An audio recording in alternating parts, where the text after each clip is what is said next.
So you want to build a cargo trailer. Alright, let's talk about it.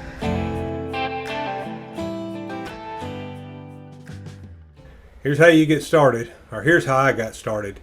I decided what brand trailer that I wanted to build. And there are multiple brands out there, and you can get them in a metal frame, an aluminum frame. You can get them with a flat front, a V-nose front, extended tongue, short tongue. You can get all kinds of trailers. So the first thing you want to do is you want to figure out what is it that you're going to do with it. What are you going to put in it? What are your expectations with it? Ours was to use it for a toy hauler slash cargo conversion RV travel trailer. So we wanted to use it for pretty much everything, and that's what we do with it. Now, you've probably seen some of my videos about solar and the plumbing and some of the other stuff we've done on it. If you haven't, go look at them. They're in our playlist. I've got 2 or 3 on solar. Anyway, they're really good videos about how I did it, how I mounted it, why I did it the way I did it. But anyway, back to the cargo trailer. Decide what brand you want and then find you a reputable dealer. And by reputable, I'm talking about one that will actually communicate with you along the way in the process. A lot of them want to sell you what they have sitting on the lot.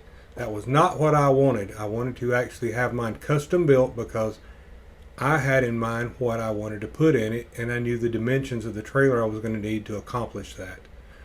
Okay, so like I said, we went with Diamond. And the company we went with, I won't mention them by name, but they were in South Georgia. Really great to work with.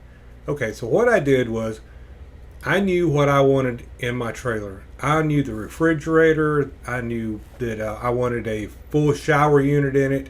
I knew I wanted a ceramic toilet in it. And I knew which brand and model number. I knew the microwave I wanted. I knew everything that I wanted because Kathy and I had talked about what we wanted to put in it, what we expected, all the way down to the electric fireplace that's in it.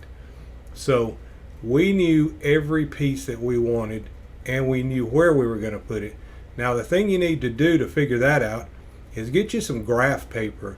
And even if you're not an architect, and I'm not, but you can take graph paper and you can actually draw something to scale by using graph.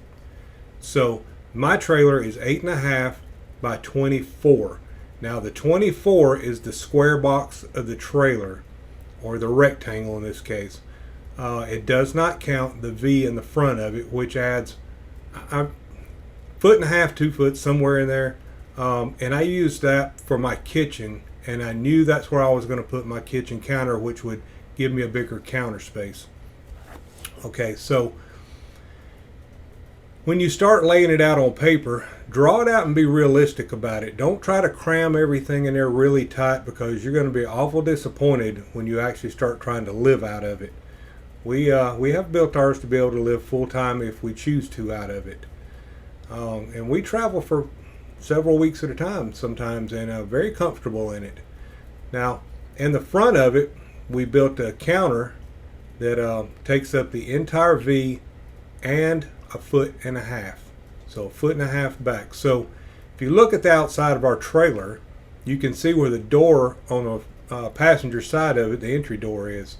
And our door is a 36-inch door. I did a 36-inch door because I wanted to be able to get anything I wanted in and out of there without any problems. It also makes it easy if you've got, like Kathy, that has mobility issues. Makes it easy for her to get in and out with a walker if she needs to, or if I need to help her in and out. Now ours is a toy hauler. It has the ramp on the back. And a couple of years ago when I first built it, I built it in mind because she was in an electric wheelchair and she could ride right up in it and ride back out of it. So now we use that ramp to put our bicycles in and out, or our Goldwing in and out. And again, we had to account for all this up front. We knew exactly what we wanted to be able to put in there. So all that being said, I had the door moved back 2 feet from where they normally would put the door in. I did that because I knew the kitchen was going to be up front, and I also knew that I was going to put a cabinet and side counter on the passenger side between the counter and the door.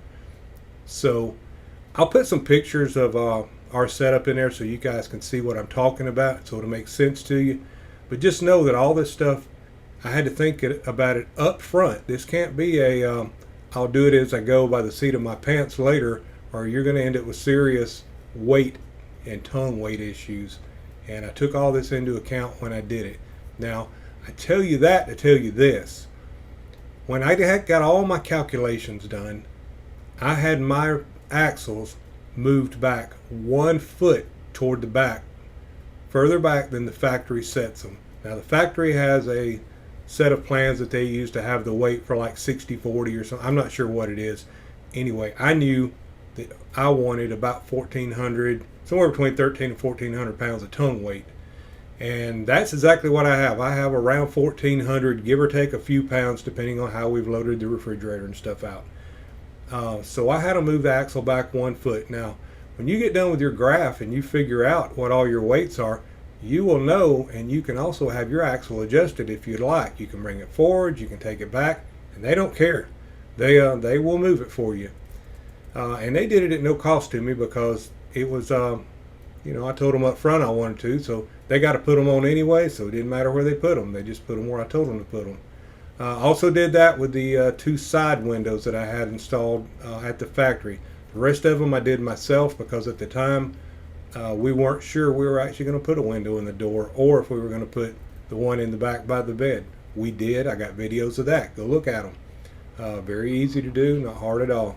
A little intimidating when you first punch a hole in the side of the trailer, but really not hard to do.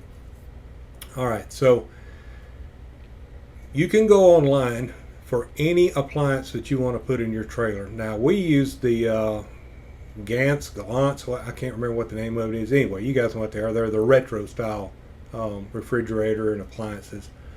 But you can find it for anything, even the Dometic toilet that we have in there. And I think ours is the 320, I think. Anyway, go online. It will tell you exactly what it weighs. It will tell you exactly what the dimensions are. I mean, it will tell you everything about it, even down to the power draw. The power draw is important when you go back over and start looking at the solar part of it that we did. That's how I sized my system to know that I had enough. But back to what I was talking about, go look. Even your kitchen cabinets and a sheet of plywood, all of that is online. Go see what it weighs, and don't skimp. Don't think just because that box of screws that you're going to use is just a box of screws, don't include that. That box of screws might weigh 2 or 3 pounds. If you put 2 or 3 pounds in the very front of a trailer, well, it's going to weigh a lot more there than it does if you put it over the axles. So what I'm telling you is don't skimp. Even your trim. I have really nice trim work in mine. It's a lightweight trim, but it's big, so it has a weight. So I figured out what the weight was for that, and everything weighs. So it's important to get your axles right also. Now, my trailer weighs about 7,500 pounds without the Goldwing. Add 900 if I put it in it. I have 5,200 pound axles. So I got a little over 10,000 pounds. So I'm well within my weight. But I wanted to have the fudge factor is what I call it. I wanted to have enough to where I knew I wasn't even close. Because when you get close, that's when you start breaking things. And nobody wants to be breaking stuff while you're on the road. Or I don't anyway. It's just not my cup of tea. If you like to break stuff and fix it, power to you. But it ain't mine. Alright. Where was I going with that? I don't know. Oh yeah, back to the weight. Alright, so I was talking about the extended tongue, the axles, and your weights. One of the other things I ordered on mine that a lot of people don't think about, if you're thinking about doing solar at some point, solar is pretty heavy to go on top of a cargo trailer. They're not built like your typical RV. You really need to consider strengthening the top of it. And again, go back and look at my video how I mounted mine. I used special mounts, but when I ordered mine, I talked to the rep at the factory and told him what I was going to do with it eventually. And he suggested that I put an extra bar around the top of the frame when they built it. Now when they build them, some of them use a 1x1 tube that goes all the way around the top before they put the skins on. Where the aluminum goes around the top. Uh, some of them use a 1.5 by 1. Now my particular trailer is a 1.5 by 1, and he suggested that I stack it twice. So I have a 1 by 3 band all the way around the top of my trailer. Now I can't remember exactly what that cost me, but it was only like $200 or $300 more to do that. And I recommend that if you're going to do solar, or you're going to put anything, if you're going to put a walking platform up there, you're going to haul kayaks up there, if you're going to put a rack to do anything, do it. For the extra little bit of money, it is just money well spent and peace of mind. I've had zero trouble out of mine. And I can't remember exactly what my solar weighs, but the panels were about 60 something pounds a piece, and there's 6 of them. And then you got the wire, and then you got all the unistrut. So you can see where it starts weighing, several hundred pounds pretty quick. So if you're going to have your trailer built, go ahead and consider doing that. Now you can have your vent put anywhere you want to have it put. And so I put mine where I knew the bathroom was going to go, and I put a max air vent in it once I've got it back. I didn't have them install it. They will install them for you. I didn't have them do it. It was just cheaper for me to do it myself since I was building it anyway. It just didn't matter. So keep that in mind. You can also have multiples put in. You can have one put in to where you can have a traditional rooftop air conditioner put into it, and they'll strengthen it up for you. I opted not to because I knew I was going to do a mini split. In my opinion, the mini split is way superior to any of the rooftop air conditioners. I get heat, and I get air, and I get it at a low wattage, and that is very good for my solar and my batteries. And it's just really efficient. It's quiet too, where the rooftops are super loud. So that's just a little bit of insight into why you want to think about your cargo trailer if you're going to build one yourself. Give it a lot of thought. Don't rush it. You don't have to build it tomorrow, and you're not gonna build it tomorrow anyway, because when you order one, it takes a little while to get it. Think about what color you want it. I mean, we even thought about what color, because we knew eventually we were going to put graphics on it, and I wanted it to look good. So think about all that stuff up front. Also think about wiring. When you go to wire it, how are you going to wire it? Where are you going to run the wires? How are you going to make it easy to service later? All mine's ran around the top. You take the crown molding down, all the wiring is behind it. Easy to find it. All my outside marker lights, it's behind the crown molding. If I have one goes bad, take the crown molding off, unhook it, put a new one on. Keep all that kind of stuff in mind. You're going to want to think this whole thing out really well. Serviceability later. How hard is it going to be to get to your water lines once you've ran them? Now my shower is a full bathtub and shower unit because that's what Kathy wanted, so she got the full thing. So if you look inside my closet, and to the right there's an access panel. I can get to the back to replace the shower valves. I can get to it to work on the water line if I need to. I can also get to where the water heater is from inside the bathroom by removing a small access panel I built to go around it just to make it look nice. 2 screws, it comes off. You can get to any of the fittings there. So keep all that kind of stuff in mind. How easy is it going to be to access it? My water pump, my fresh water tank, it's in the bottom of my closet. When you take everything out of the bottom of the closet, I call it a trap door. The door's on a piano hinge. You just flip it up. Everything's right there. The 30-gallon water tank, the water pump, the winterized valve where you can open it up to drain the fresh water tank. Everything is right there. Really easy to service. You want to keep all that in mind when you're building one. It's nothing worse than building something haphazard and then you get a water leak at some point and you got to tear half the trailer apart to get to a water line. It's no good, and I promise you, if you use it long enough, you will have a water problem. Now I used PEX and copper fittings, so I'm hoping it's a long time before I have a water issue, but that's what I used. It cost a little more to do it. You can use PEX and plastic like you get in the commercial RVs. You're asking for trouble. Just spend the extra money up front and do it right. Trying to think of all the things, kind of the gotchas you're going to get Try not to make any holes in the roof that you don't absolutely have to have. The only hole I got in my roof is the one for the MaxxAir vent and the stack for the black tank for the vent. That is all that is in the top of my roof. Even my mini split goes down the front and comes up through the floor. Now everything that I did comes through the floor. Electrical, everything except for the 30 amp service that goes in the side and that kind of stuff. But my solar, my mini split, all that kind of stuff, it all comes through the floor. And I did that because I don't want any water intrusion. You put a hole in the front and you get blinding, pushing rain or in the sides, you're just asking for trouble. Now under my trailer, you guys can think about this too. Mine's a 4 Seasons trailer. I had it jacked up and they put 4 inches of closed cell foam under it after I finished it. So my tanks, my plumbing, my electrical, everything under it has got some foam on it. Now the very bottom of my tanks don't, but if I start doing wintertime stuff, I don't know that we will, but if we start doing wintertime stuff, they actually make pads that you can put on the bottom of the tanks that heat them, but the sides and the top and everything are already insulated. So again, just keep all that in mind. These trailers are personal.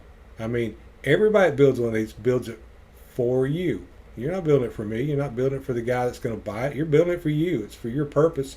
So build it for what you want it for. So keep all this in mind.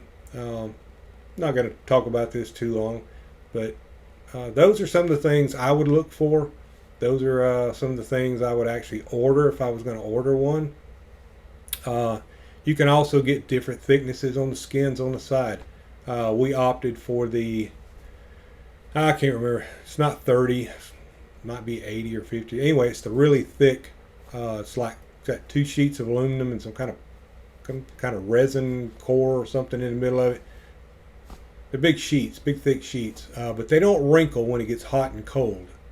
So we opted to go for that, and they also come in colors. Now we went semi-screwless, and that means that they only screw it on the edge of the sheets. I could have got a seamless, and I kind of wish I'd have done that now, but I was just afraid of delamination. I've heard the horror stories over the years of that stuff coming loose, and it's just so hard to fix. So I wanted the outside edges of it screwed in. But you can get it screwless, and they look really nice if you get them that way. So again, it's all stuff that you can think about, you can order. You can get it with straight axles, drop axles. That's something else. I recommend you get them straight axles. Do not get the drop axles. I have drop axles. Regretted it since the day I took delivery of it. I wish I had not done that. They have a tendency to want to bend or break, and you also have very low ground clearance with them. Get a straight axle from the factory. They will cut the fenders and everything to match where it looks right, because now if I put the straight axles in, it's going to look like I have put a lift kit on my trailer, which I probably am going to do eventually anyway, but I wish I'd have done it from the get-go at the factory. That is one of the things I did not think about, and later on it became pretty obvious that's what I should have done. So again, I'm not going to talk about this much longer. If you guys have got questions about how I did something, how I figured something out, just put it in the comments. I always answer all the comments. I never leave a comment unanswered. So we're still a small channel, so that affords me the ability to be able to talk to you guys real regular, and usually I'm pretty prompt about it. If you're not comfortable and you think somebody's going to think that's a dumb question, send it to me in an email. It's makeeachdaycount365@gmail.com. That's makeeachdaycount365@gmail.com. I'll answer it. It's not a problem. If it's something that you don't want other people to know, might be personal or something, just feel free to email me. Not a problem at all.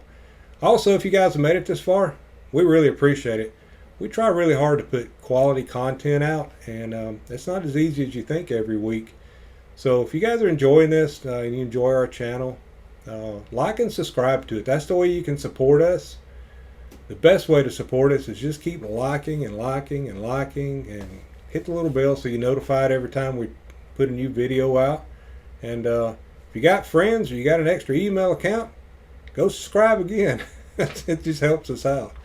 But we appreciate all of you guys. So I guess that's it for now. Um, we are in our new studio and we do have new equipment. So you guys, kind of put something down there in the comment and tell me is the sound right? Because I'm using a new microphone. I'm also using a different style of camera. So you guys let me know. Is this, to me, I think the quality is much better now. I've done several runs of tests just to see, and I think it's much better. But you guys let me know. Anyway, for now, I'm going to let you guys go. Make each day count 365 and continue the journey. I say it all the time, but you guys need to get out there and look at this beautiful United States we live in. It is just gorgeous. You ain't got to go out of the country to see things. It's all right here in America. Get out and look at it. All right. From Kathy and I, we'll see you guys a little later. All right. Bye-bye.